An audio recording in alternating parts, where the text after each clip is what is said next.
Let me once again thank all of our briefers for the information that they shared with us.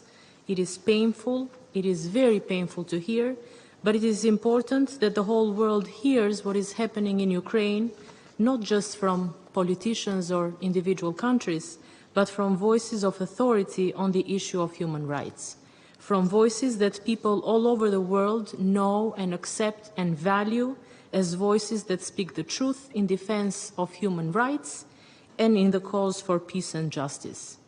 It is for this reason that I'm very grateful to the High Commissioner for Human Rights for her brief. It is for this reason that I'm very grateful to the ICC Prosecutor Khan, as well as I'm so grateful from the heart to Ms. Amal Clooney and Ms. Ida Sawyer for their contributions to this session. But let me also give a very special thanks to the Prosecutor General of Ukraine for her heroic work under extraordinarily difficult conditions by opening cases and documenting more than 8,000 cases of crimes committed by the Russian army during its illegal war of aggression against Ukraine.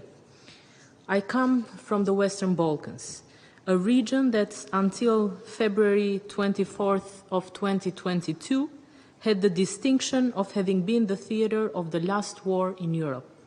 The scenes of bloodshed and of destruction we see coming from Ukraine hit home very differently from someone for whom war and war crimes are not things that you read about in history books, but are memories from but a few decades ago.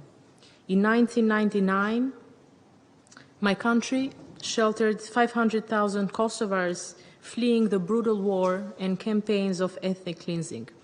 The single most vivid memory I have from the time is of the sense of powerlessness to stop what was happening, and the conviction, the almost violent conviction that we all felt, that whoever was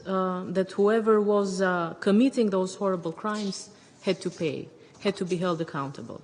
It stayed with me, and it awoke again in me and in many, many people in Albania and all over the world when the terrible images started coming out of Ukraine, this terrible feeling of pain and rage that such horrible crimes were being committed right before our eyes against innocent people in a country that had done nothing to provoke the attack against it.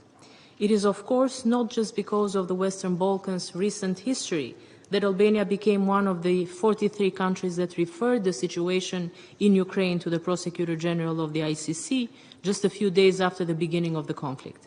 And it is not just because of the painful memories of the 1990s that Albania became one of the founders of the Group of Friends for Accountability. We did it because we believe that the world has an obligation to do its best to offer justice to the Ukrainian people. We did it because despite the painful repetitions of such tragic situations in our recent history, the world still does not have a better, more effective way to ensure that such crimes do not happen again except for accountability. But there is another reason why we did it, which is especially poignant in the case of Russia's illegal war of aggression against Ukraine, because Russia is a permanent member of the UN Security Council, a country that is supposed to be one of the guardians of the international rules-based system and is therefore endowed with veto power, but has suddenly gone rogue. A supposed guardian of the system has embarked on a war of choice against a neighbor, committing unimaginable crimes in the process. Why? Not because it was attacked, not because it was threatened, but because it chose to.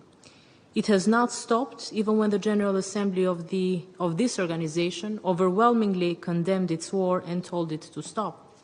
What kind of world would we be living in if we do not unite in the face of this?